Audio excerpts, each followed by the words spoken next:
Bonjour à tous. Alors aujourd'hui, on va faire un petit unboxing de ce jeu Paladin du Royaume de l'Ouest que je viens de me procurer. Je me suis également procuré les pièces en métal, les 50 pièces métalliques qui vont avec la trilogie du Royaume de l'Ouest. Je ne pouvais pas résister, sachant que maintenant, Paladin étant le dernier jeu de la trilogie du Royaume de l'Ouest, que je me suis procuré, bah ça y est, toute la trilogie est...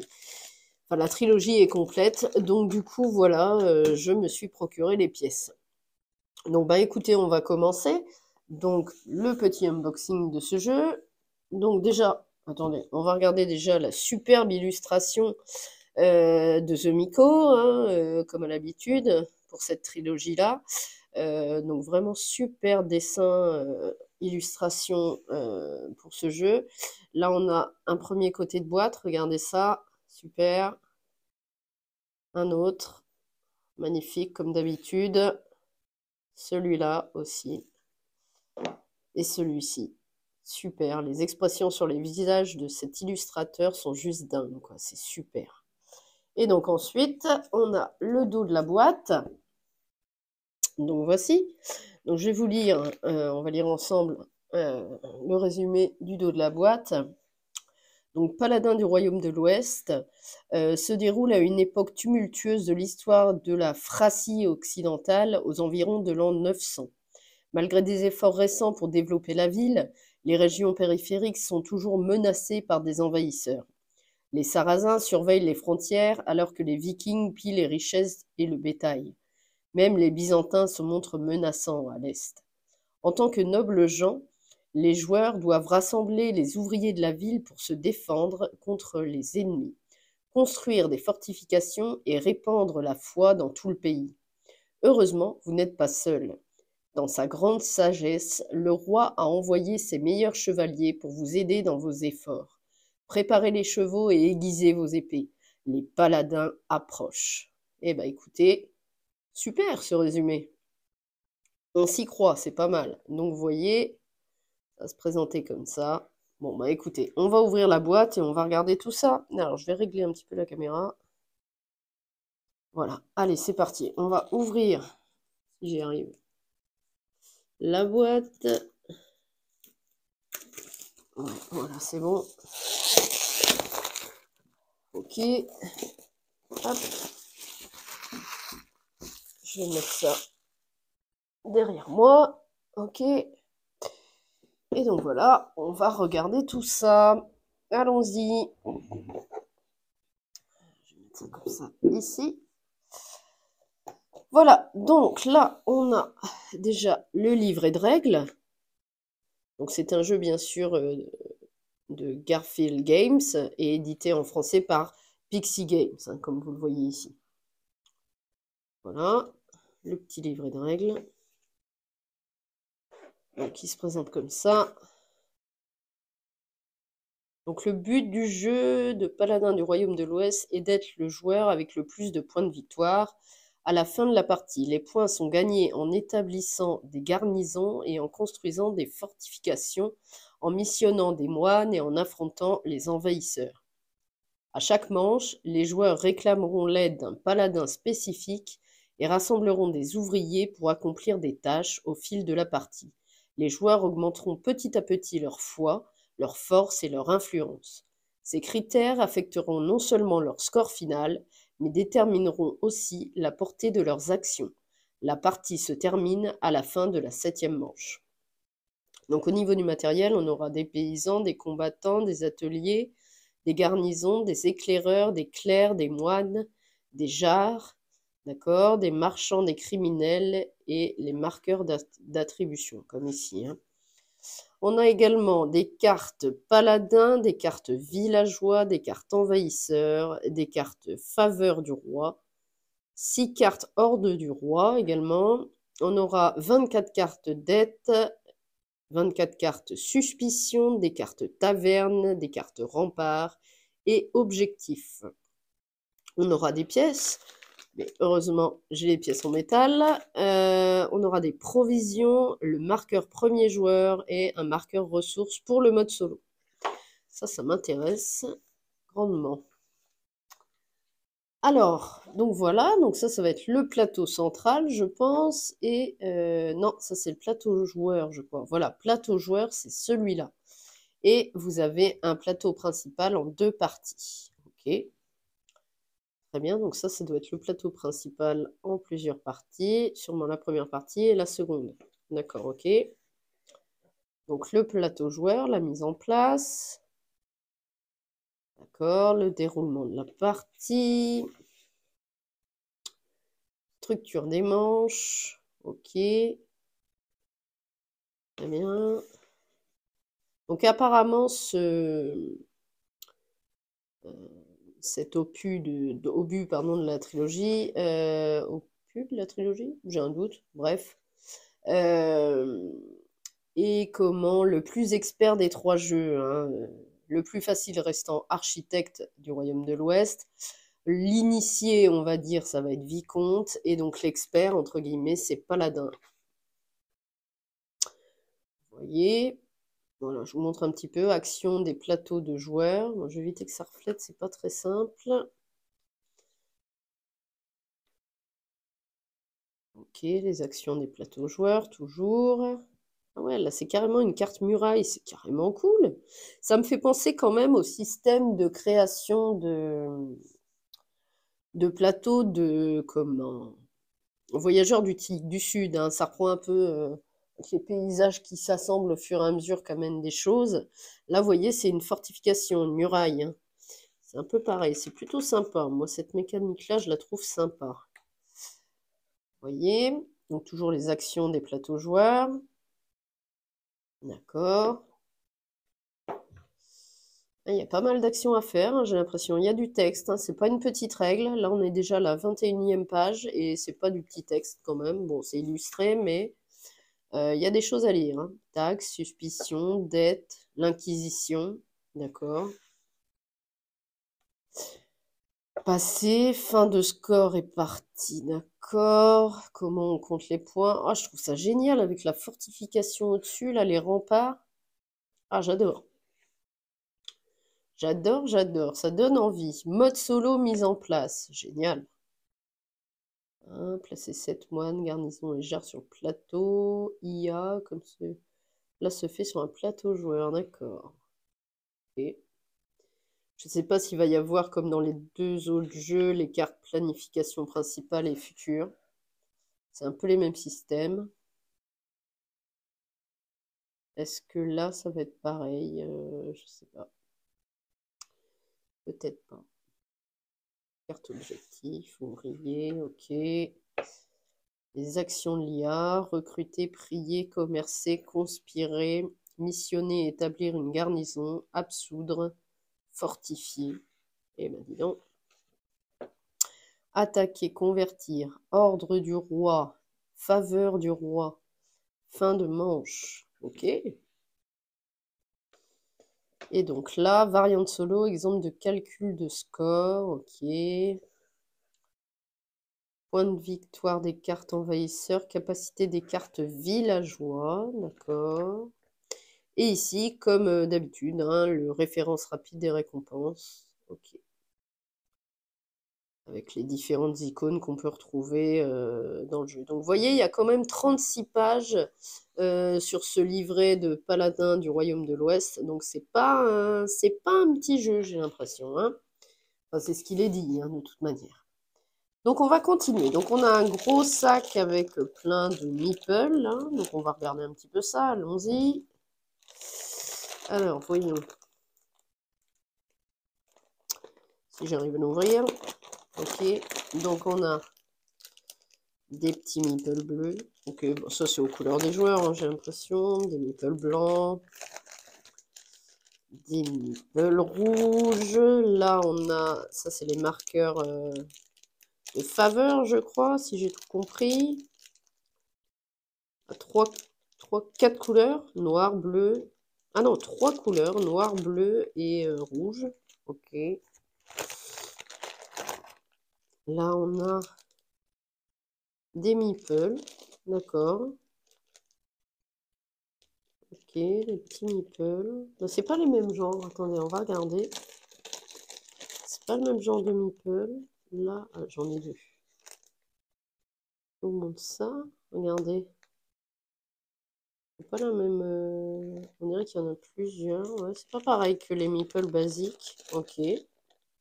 Très bien.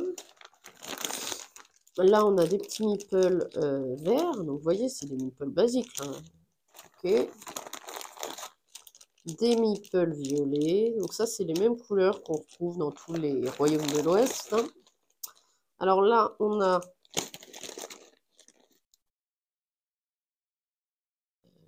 ça doit être une petite maison, un bâtiment à construire, hein, je ne sais pas le terme exact. Logiquement, il y en a plusieurs catégories. Alors ici, on a des petits marqueurs.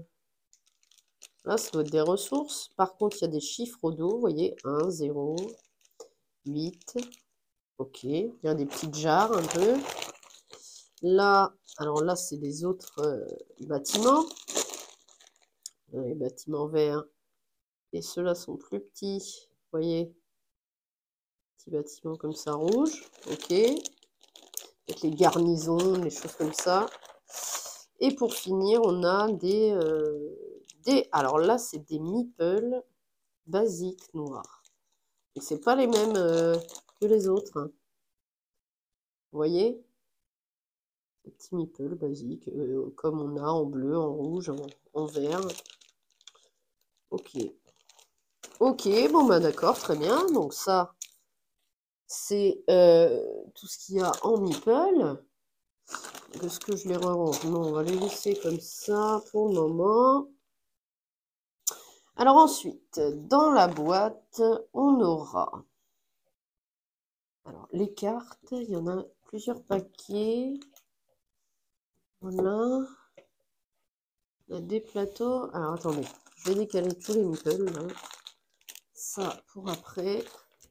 Ça, c'est les cartes. Ok. On va mettre les cartes là. On verra ça après. J'ai envie de regarder un petit peu. Là, on a des petits plateaux. Ça doit être le plateau principal en deux parties, je pense. Hein. Vous voyez? Donc, il est tout en longueur, en fait. Hein. Avec différentes actions. On peut gagner des pièces, retourner des dettes. D'accord? Ceux qui connaissent un petit peu architectes et vicomtes connaîtront un petit peu les symboles. Et là, c'est la deuxième partie du plateau, vous voyez, où on va disposer, pardon, je pense, une rivière de cartes. Hein. Et d'ailleurs, c'est dans l'autre sens quand on regarde les chiffres. Voilà. Ok. Ok, ok. Très bien. Donc ça, c'est le plateau principal en deux parties. Ensuite, on a des pièces. Ok, très bien. Des pièces à dépuncher.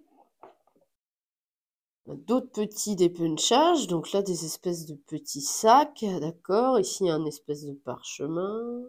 Donc c'est de la bonne qualité, hein, même en carton. Ok. Là, on a... Je vais décaler ça comme ça. Voilà. Pour finir, et là, enfin pour finir, non, parce qu'il y a les cartes, on va regarder les cartes, les superbes illustrations de The Miko. Mais là, on a des plateaux joueurs assez grands, hein, regardez.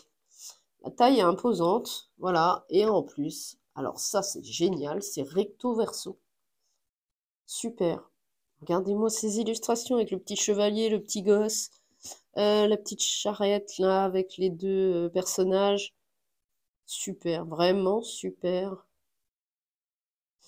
Ok, je vais regarder de l'autre côté si c'est pareil. Ouais, là c'est les mêmes. D'accord, ok. Donc le premier, est-ce que les autres c'est pareil? J'ai l'impression. Alors, hop, un peu collé.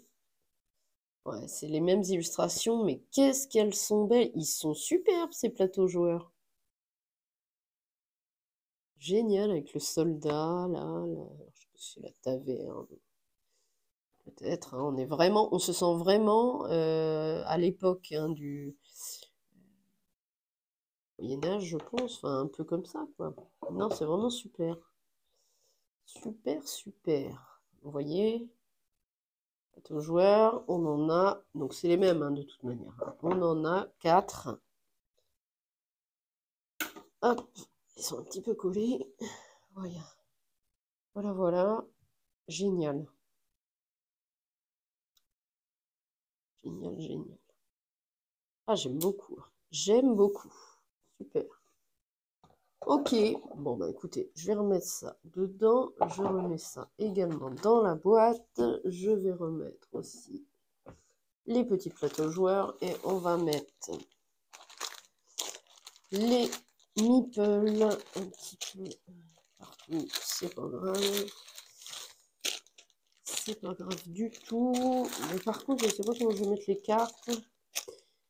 Ce serait bien un jour, c'est qu'il y ait quand même, au lieu des petits sacs, là, des formats, ouais, une boîte un peu rangée, quoi. Mais bon, on peut pas tout avoir. Déjà, là, le matos, c'est conséquent. Donc là, bah écoutez, on va... Alors, je vais poser la règle là. On va ouvrir les cartes. Donc, on va d'abord ouvrir ce petit paquet-là. Je regarde s'il y a une ouverture facile. On dirait bien que non. Donc, j'ai amené mon petit couteau qui va bien pour ouvrir hop, les paquets de cartes. Alors, on a des cartes. Alors ça, c'est des dettes. Ça, je ne sais pas. Je vais prendre la règle pour regarder, tiens. Là, c'est différent. Là, ok. Décaler celle-là pour après. Donc on a celle-ci, celle-ci, celle-ci, celle-là. On a des cartes comme ça. Ah oui, il y en a quand même pas mal. Hein. Il y en a plus, j'ai l'impression. Hop, elles s'enfuient. Que dans les deux autres. Donc il y en avait quand même dans les deux autres. Voilà celle-là et celle-ci. Bah ça, c'est les remparts, vous voyez, génial. On peut faire sa petite forteresse là. Je trouve ça super. Alors ça, j'étais pas au courant, mais... Ah ouais, je trouve ça génial. Faire son château, l'accaparer sous nos yeux avec nos plateaux joueurs. Alors là, je suis fan. J'aime beaucoup. Alors, on va mettre ça au-dessus. Et je vais vous dire, je vais prendre la règle au niveau du matos. Donc, on a... Donc là, c'est bien ça. Là, c'est des cartes dettes. C'est comme dans tous les architectes, vicomtes et paladins. Du coup, c'est pareil. C'est les cartes dettes avec ce dos-là. C'est-à-dire que quand on reçoit une dette, là, vous voyez, quand on prend une dette, on a 3 points de victoire en moins. Mais si on arrive à la retourner, eh bien, écoutez, on gagne immédiatement en fin de partie. Enfin, pas immédiatement, mais en fin de partie avec ce symbole, 1 point de victoire. Vous voyez? Donc c'est un peu pareil. Donc là, c'est par 3, d'accord? Si on ne les retourne pas, c'est 3. Et bien comme ça. Ok. Donc là, on aura avec ce dos-là, est-ce que... Ah bah c'est ça. Donc on a 10 cartes, c'est celle-ci, faveur du roi avec le sceau vert. Ok, donc ils nous font gagner des choses, je pense. Ok, donc ça c'est les faveurs du roi avec le sceau vert. Et on aura 6 cartes ordre du roi avec le sceau rouge derrière. Hein. Ok, bon, c'est super intéressant. J'ai hâte de voir ce que ça donne en partie. Ok, très bien. On a également 17 cartes objectifs pour le mode solo. Alors, je pense que c'est ça, oui, avec ce dos-là. Donc, d'accord. Ça fait gagner des choses, je pense. Hein. Donc ça, c'est le mode solo, les cartes objectifs. Vous voyez. Ok. On a ensuite donc les cartes remparts, avec ce dos comme ceci. Donc il y en a 24 hein, dans la boîte. Qui font gagner également des choses, des ouvriers, d'accord. Alors les points rouges, c'est peut-être les points remparts, je ne sais pas. Là, on peut retourner une dette ou gagner 2 pièces. Ok. Ensuite, on a les cartes taverne. Très bien, hein. Regardez-moi ça. Avec ce dos-là, c'est sublime. J'adore les illustrations. Non mais The Miko, moi je suis vraiment une grande fan. Je trouve ça super beau. Donc voilà, donc ça c'est les 24 cartes taverne. Très bien. Et pour finir, on a les cartes suspicion. Il y en a 24. Donc c'est ces cartes-là, avec le dos comme ceci. Et d'accord, je vois bien. Ok, les cartes suspicion. Très bien, donc c'est... Ah, il y en a qui font gagner... Là, ça fait juste ça, je sais pas, hein. Je découvre en même temps que vous le jeu. Je ne connais pas du tout.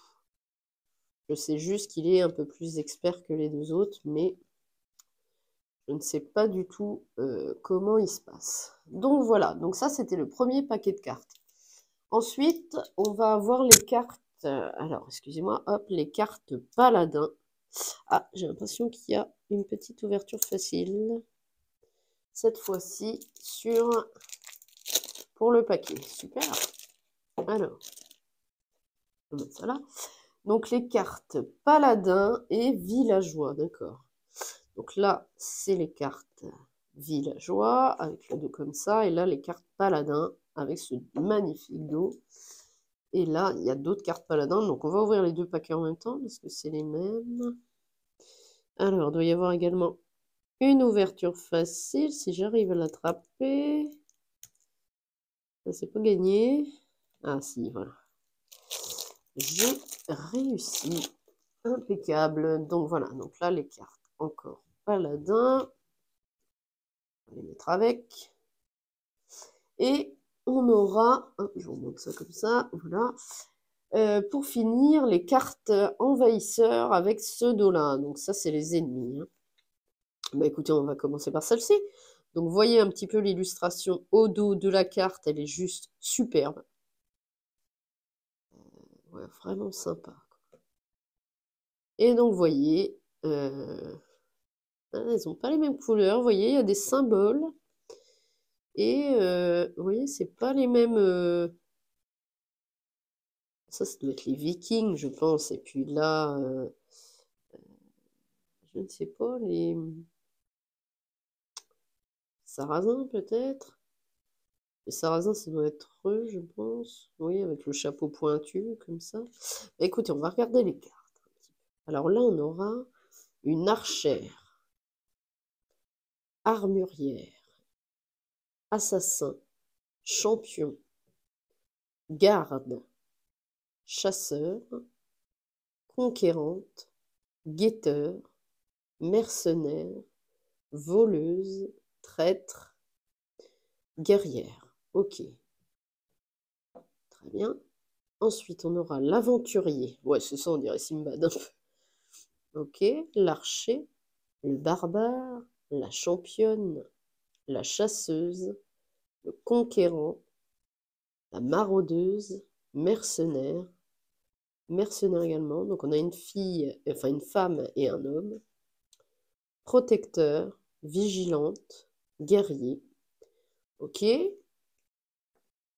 Et on a les vikings, je pense, hein. L'aventurière, l'armurier, l'assassin, barbare, garde, guetteuse, maraudeur, mercenaire, protectrice, voleur, traîtresse, ça, ouais, et vigilant. Ok. Donc ça, c'est les cartes envahisseurs. Donc, personnellement, je trouve ça super. C'est génial d'avoir plusieurs clans comme ça d'envahisseurs. J'adore. Vraiment super. Ok, très bien. On va les laisser là. Donc là, maintenant, on a donc, les cartes envahisseurs. On en avait 36 hein, dans le paquet. Et là, on va passer aux cartes paladins avec ce dos-là. Regardez-moi cette image, comment elle est superbe. Ah, c'est vraiment magnifique. Superbe illustration de The Miko. Donc, on a 48 cartes, pardon. Donc, on a Roland, Samson, Ancéis, d'accord, Bérangier, Angelier, Girard, Gérier, d'accord, Guérin, Ivoire, Yvon, Oliver, Othon, Roland. Ah, il y en a en double. D'accord, il y en a en double. Elles sont en double. Alors, c'est peut-être des cartes de départ, je sais pas. Je dis sûrement des bêtises. Voilà. Mais voilà, on a plusieurs. C'est les mêmes personnages, hein. Ivoire, Yvon, Oliver. J'ai l'impression qu'il y en a plusieurs quand même. Ouais, ok. J'ai l'impression qu'on les a en plusieurs exemplaires, hein. Donc, vous voyez, donc il y en a 48, hein. Et ensuite, on a les cartes villageois. Il y en a 32 avec ce dos-là. Ok. Alors, on a un abbé, plusieurs exemplaires. L'acolyte, on retrouve les personnages des autres. L'architecte, la conspiratrice, l'agent de recouvrement, le défenseur, la gardienne, missionnaire, colporteur, le châtelain, le fameux châtelain, il me fait rire, le châtelain, la sentinelle. Ok, on les a en plusieurs exemplaires également. Donc voilà, donc ça c'était les cartes pour le jeu, donc Paladin du Royaume de l'Ouest. Eh bien, écoutez, moi, ça me donne très envie de découvrir ce jeu. Vraiment, vraiment. Alors, l'histoire des remparts à construire soi-même sur notre plateau joueur pour défendre notre cité, je trouve ça génial. Mais vraiment. Donc, ça m'intrigue, hein. Je suis vraiment... j'ai hâte de découvrir ce jeu. Paladin du Royaume de l'Ouest. Ouais, ça a l'air super. Alors, bah écoutez, donc ça c'était le jeu. Donc maintenant on va regarder les petites pièces métalliques, hein. Hop, si j'arrive à ouvrir. Il n'y a pas de raison. Ok. Elles sont lourdes. C'est plutôt lourd tout ça. Ok. Alors, regardez un petit peu à quoi ça ressemble. Ah ouais, vraiment belle. Si vous voyez bien. Mais alors, à la sensation, c'est vraiment des... Écoutez-moi ce bruit. À jouer en partie, ça va être génial. Super. Après, les pièces en carton font bien l'affaire, mais quand on aime les jeux comme moi, enfin comme beaucoup d'entre nous, hein, c'est vrai que d'avoir des petits plus comme ça rajoute quelque chose au plaisir de jeu. Voilà, donc il y en a 50, je crois. Ouais, voilà, 50 pièces métalliques pour la trilogie du Royaume de l'Ouest. Donc, bah écoutez, moi je vais ranger ça précieusement, pas en perdre, parce que vraiment, je suis ravie d'avoir ces petites pièces. Ouais, vraiment, je suis bien contente. Bon, bah écoutez, voilà, donc c'était le petit unboxing de ce jeu. Je vais redresser la caméra un petit peu. Donc, Paladin du Royaume de l'Ouest, qui me donne vraiment très très envie de le découvrir. Donc, toujours édité en France chez Pixie Games, c'est un jeu de Shum Phillips et CJ McDonald. Voilà, c'est le deuxième opus de la trilogie du Royaume de l'Ouest. D'abord, on a Architecte, ensuite Paladin, et pour finir, Vicomte. Donc voilà, bah écoutez, j'espère que cette ouverture de boîte, cet unboxing vous a plu. Je vous laisse là-dessus et je vous dis salut!